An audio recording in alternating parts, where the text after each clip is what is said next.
પરમાત્મા સિવાય, આપણા કુળદેવી સિવાય, આપણા ગુરુ મહારાજ સિવાય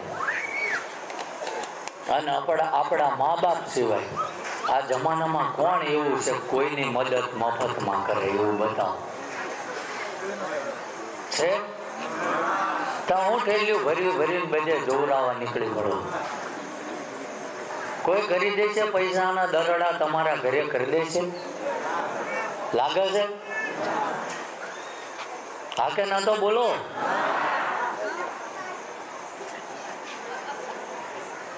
કોઈ નહીં કરી દે.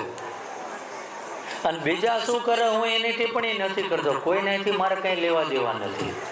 મારે શું કરવું એ હું કરું છું. સમજાય? તમારે જમતા 10 જગ્યાએ જવાની છૂટી, અને જ્યાં આની કરતા ફ્રીમાં વ્યવસ્થા સારી હોય ને બધું મફત થતું હોય તો અહીં નહીં આવવાનું. ઘણા રાહ જોઈને બેઠા છે તમારી ગાળિયા કરવા.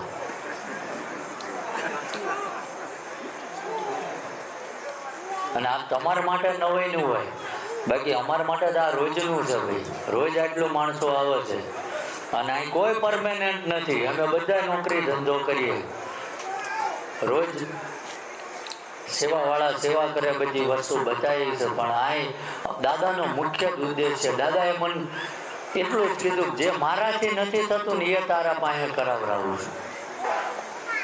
શું દાદા શું નહીં થતું હોય કહો? દાદાએ એવું કીધું કે આવવા વાળાની જેની આસ્થા હોય છે ને એને જે કઈ તકલીફ દુઃખ વ્યાધિ જો સાચી નાભીથી બોલતો હોય છે ને તો હું એનું સાંભળું છું. પણ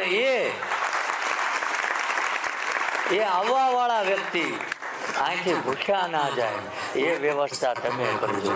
બસ અમે આટલું જ કરીએ છીએ. સમજાય કે તમે બધા દાદાના મહેમાન છો અને આપણા ઘરે મહેમાન આવે તો આપણે કેવી રીતે રાખવી? અમે તમને એવી રીતે જ રાખીએ, પણ તોય ઘણા ના સમજે.